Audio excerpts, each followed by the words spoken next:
So I kind of wanted to talk today about something interesting that's happened with G.I. Joe and my collecting of those.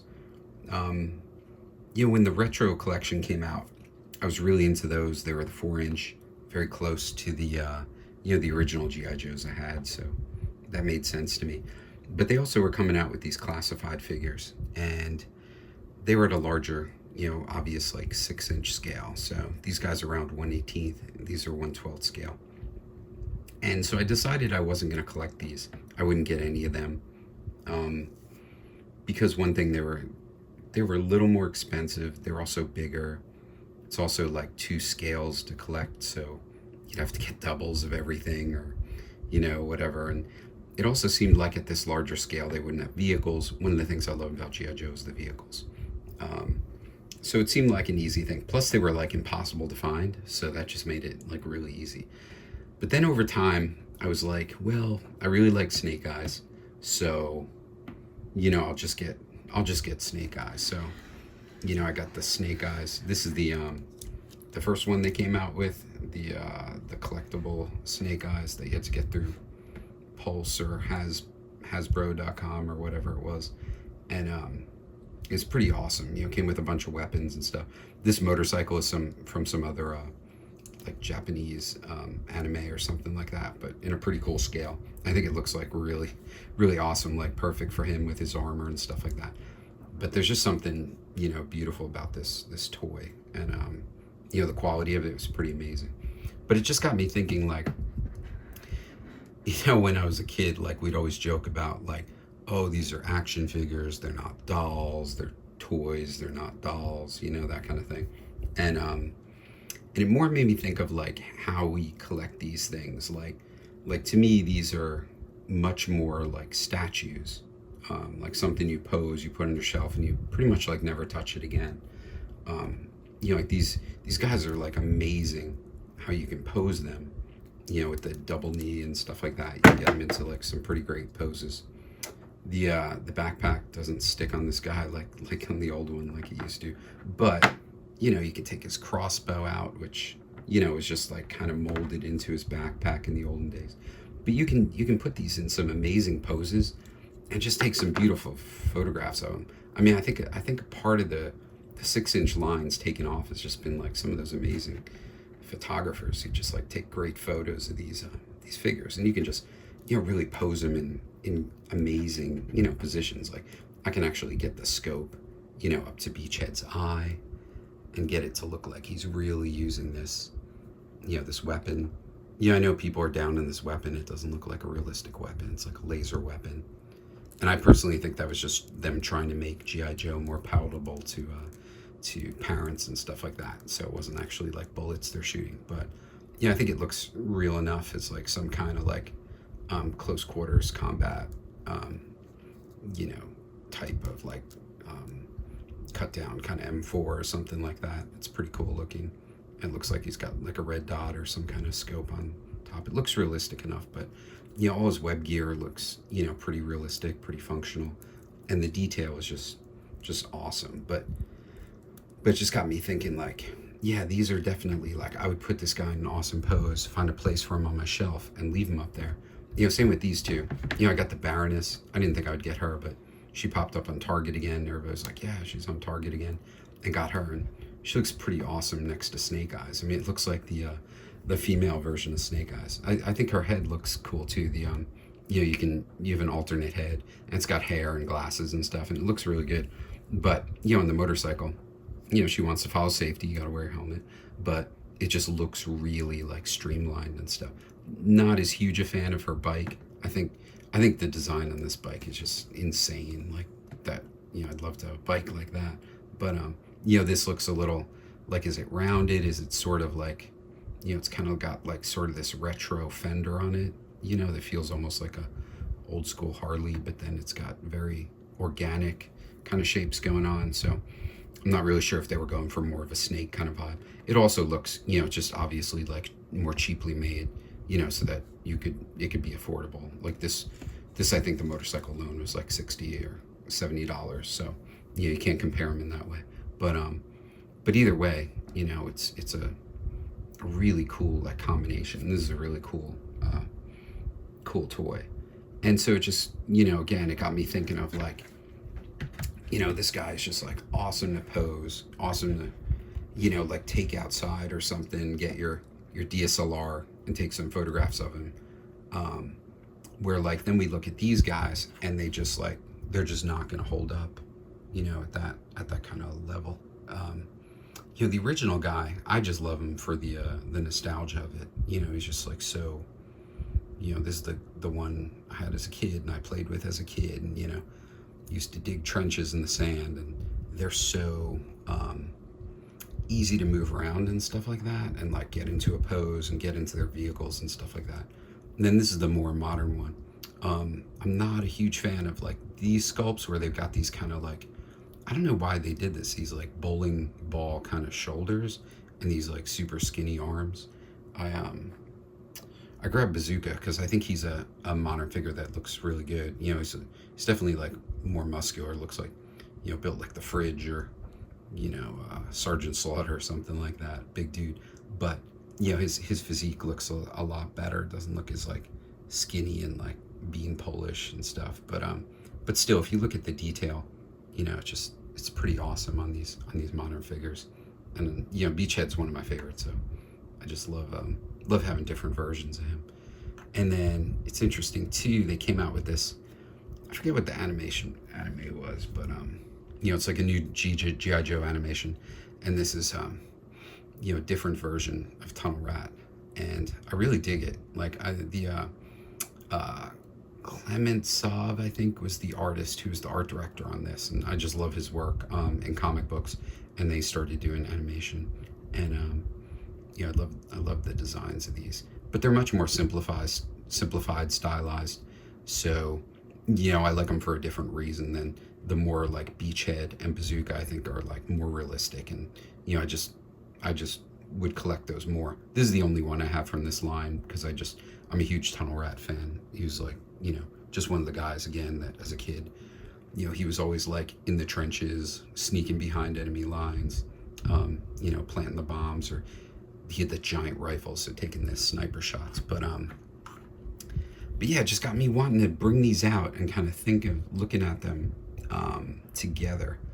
What's the you know, how did this come about? And I really think it is you know, kind of like the adult collector getting more into like sort of collecting these as statues as opposed to you know, kids like really playing with these, because my kids haven't been interested in these. They're kind of into the Masters of the Universe, which have been re-released, but just because I bought them for them. They do like the, you know, the 4-inch retro figures, like Cobra Commander, Destro. What else have I gotten for them? Lady J, one of the Screaming Dukes, and I haven't been able to find Snake Eyes, but my one son like loves Snake Eyes because I don't know, just like sees him in movies, and he didn't see the movie with me, but has seen him in cartoons. So let's jump back to like some of the other kind of 70s toys and look at those, because some of those I think like were kind of statues and stuff, but it'd be interesting to compare. Okay, so here's a good menagerie of toys from the 70s and 80s. These are just ones that I've collected or kept over the years, and are pretty much like some of my favorites. So, you know, we already talked about G.I. Joe because that's like the thing I'm most into and I've collected the most. But something I'm really passionate about too is the Japanese toys. You know, Shogun Warriors. They were sold over here as Shogun Warriors, but this guy was my favorite, Mazingas, and he's about the same, you know, a little bit bigger, but sort of action figured size. And they came in different sizes, so you know, you get this size, and then these I think were sold as 2-in-1s because they can kind of transform, sort of pre-transformers. Like this guy, like Ray Dean, his face would close up and his arms would close up, and he became like this kind of like fiery phoenix jet kind of dude. And you know, these were fun to play with because this was before you had a cartoon show to go with your thing. So we had no idea like what these toys were. We knew the name, you know, from the box. You know, they called him Mazinga, Ray Dean, Guy King, and the giant guy, he's Combatra or Combatler. Didn't know anything about these until Marvel did have a Shogun Warriors comic book that probably came out around the same time as G.I. Joe, maybe before G.I. Joe. But I think that lasted like 20 issues, so almost 2 years. But these were really fun. And the fists like are rocket powered. My YouTube channel is called Action Robot Punch, so you can figure out where that came from. All these robots have action, shooting, firing punches, and cool stuff like the backpack came off this guy, and he's all metal. All these guys are like metal, die-cast metal, so they're super heavy. So if you threw them at your friend, probably end up with some stitches or doing some damage. And these things like shot pellets, like the fists, like I said, so they definitely were hazards to children, but awesome fun. And then there's I have some of the bigger shampoo bottle plastic Shogun Warriors, the jumbo machinders, but they're definitely not going to fit here with someone might remember having like Godzilla, or Mazinga came in a giant size. I had him. My friend Billy had Raideen. Everybody, like one kid would have one of each because they were so huge and they seemed expensive at the time.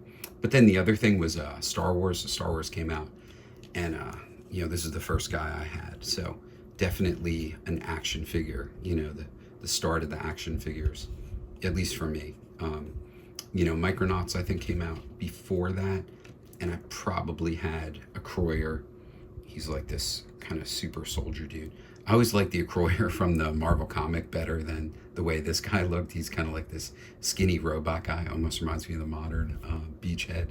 Like he's got those like bowling ball shoulders and this big hand and skinny arms. But a Croyer was always cool, like kind of the soldier guy. And you had these cool like turbofan kind of backpack thing, but you could take him apart and mix and match. But definitely an action figure, play with him, and be in sword battles with my Star Wars guys and stuff like that. And then I forget what this guy's called, like Repto or Reptoid or something. He's also a Micronaut, kind of random. I had to do a repair on his wing. I had to put a pin through that. That was not too easy, but he's a pretty cool action figure, and actually is built in a very similar way to the G.I. Joe O-ring style of dudes. Like, I don't know if they're related or something,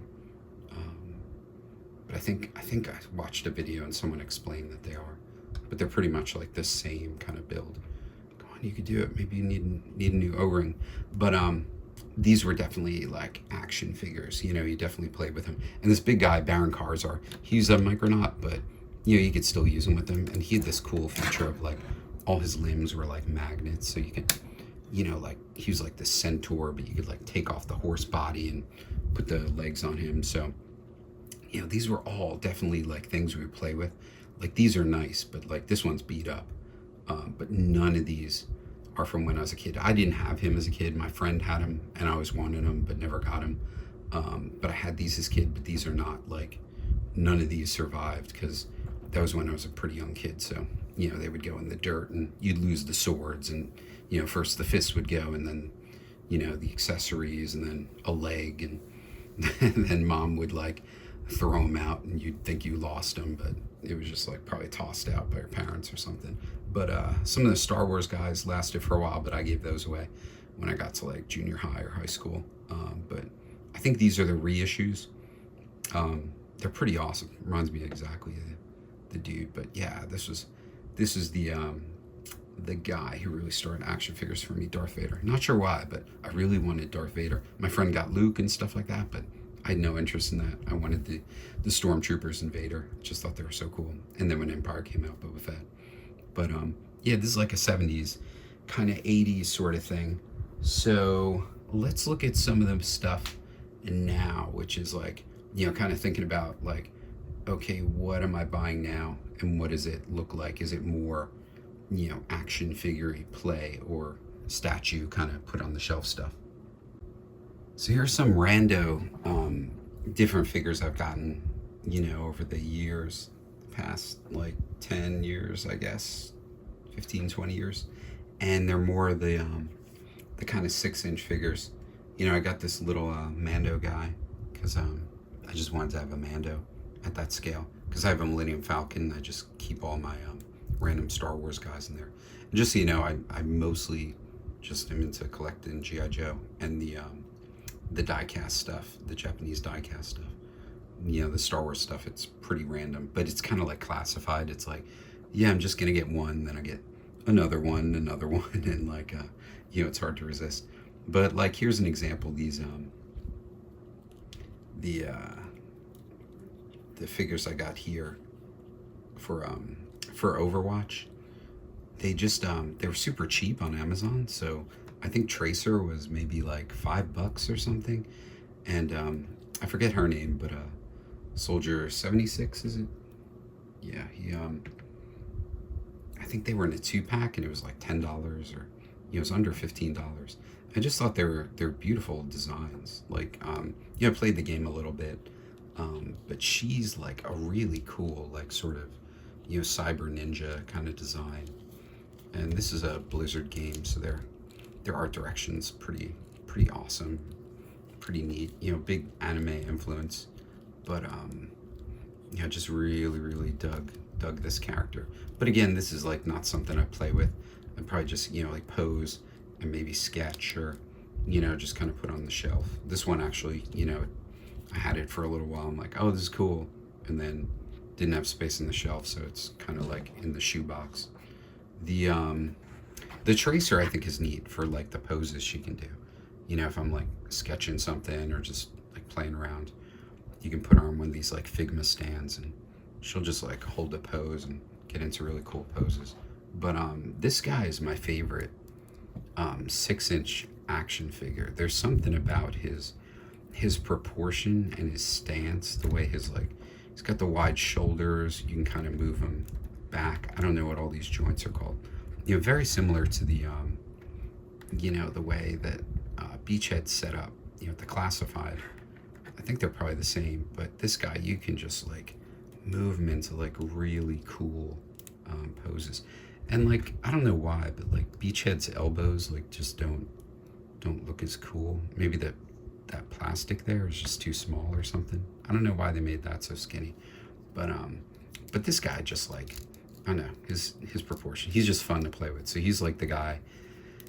I have these two like next to my monitor, and I'll just like, when I'm thinking about something, or, you know, trying to figure something out or run something through my head, I'll just play around with these guys, and it's very relaxing to try to, you know, put this guy into like a fun run pose or something like that. Just really flexible, and just looks really cool from all angles and stuff like that. And just, you know, really nice. Like, this has this cool leather jacket feel.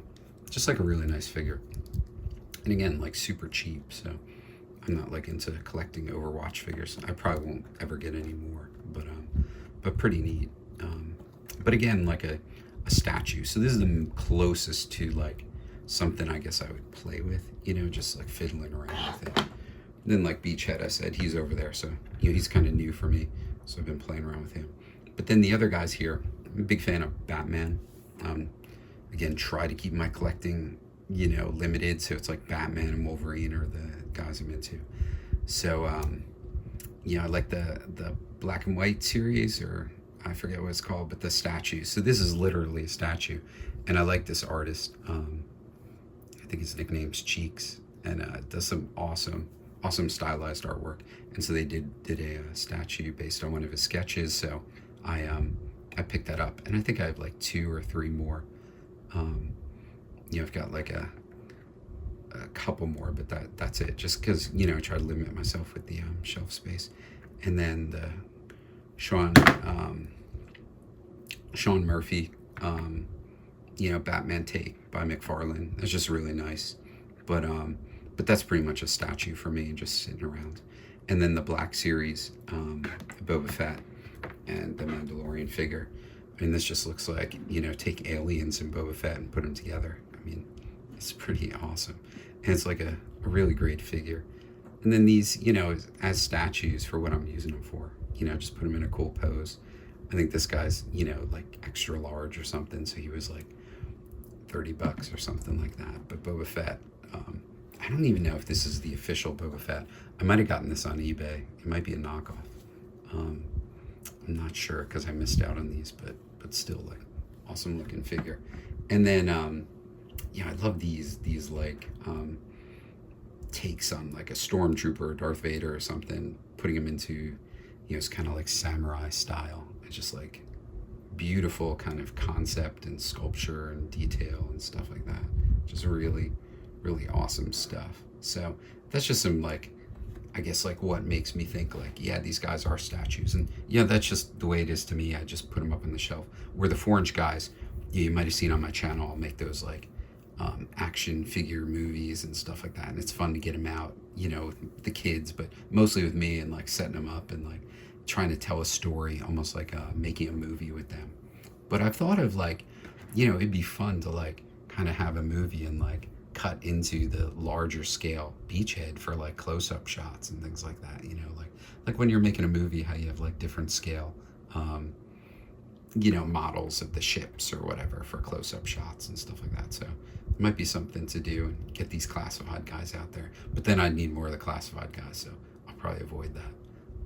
And one last guy is the kind of talking about like vehicles. So the big thing with G.I. Joe is like, yeah, the 4-inch, you got the vehicles. And, like I was saying earlier, we got the motorcycles with, Baroness as a motorcycle. And I think that's it, right? We're going to get the motorcycle with, is it Breaker? With the sidecar kind of Gatling gun, which is pretty cool. But I think that's it. I don't think there's anything else. But it's I guess there's Timber with the Snake Eyes release, but that's not really a vehicle, but a big accessory. Anyway, looking at the Black Series, like I got this because like, I mean, the speeder bikes are just so awesome and so iconic, and I just thought this toy was like beautiful. I never had this as a toy. I don't know why I never had a speeder bike. Maybe I stopped playing with Star Wars kind of by the time Jedi came out, or wasn't getting much new stuff. Like I never had any Ewoks or anything like that. But it's just like a beautiful, beautiful design and vehicle. And the only other vehicle, if you've seen, they have the TIE Fighter. It's like gigantic, but the Snow Speeder is so hard to resist, because that is a toy that I played with a lot. Burying it in the sand, diving into the sand when it crashed, pretending sand was snow, and just like digging trenches in the sand and losing guys in the sand. It was just so much fun.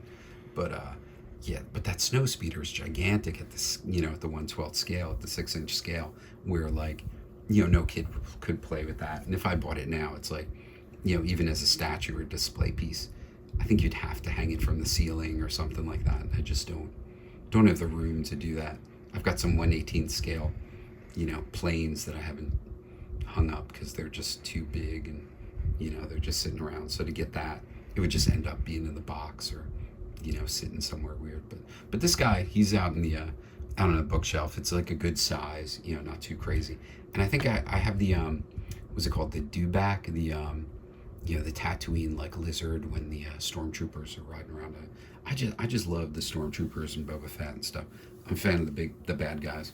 Not sure why, but there's just something neat about their designs, especially these scout troopers. Really cool, beautiful toy. But this is a great toy, but still like a statue. I don't think I'd ever play with that. But again, like that's just me. I mean, it'd be fun to make like some kind of stop motion or something with these 6 scale guys, because I've seen people doing that, and the photographs people take with these are just amazing, with the pyrotechnics and stuff and all that. So I think going through this has made me realize that there's always been the real different scales of toys. You have the Vanguard Ace, you have the DX, the ST, the Deluxe and the Standard. Now we got the Classified versus the original 4-inch, and Star Wars Black Series with the the more traditional 4-inch or 3 3/4 size. So I do definitely feel like the bigger size is more the statue kind of display kind of type of thing, for me at least. It'd be interesting to hear what you guys think. What are your experiences? Do you just go for the 6-inch and kind of 6-inch figures, and just decided like, yeah, I'm not going to do the 4-inch size figures anymore? Or are you more like me, where you're like kind of more into the vehicles and kind of setting them up as like big groups, and so the smaller size works better for that? But with that too, let me know what you're thinking. And thanks for watching the video. I'll see you in the next video. And yo Joe.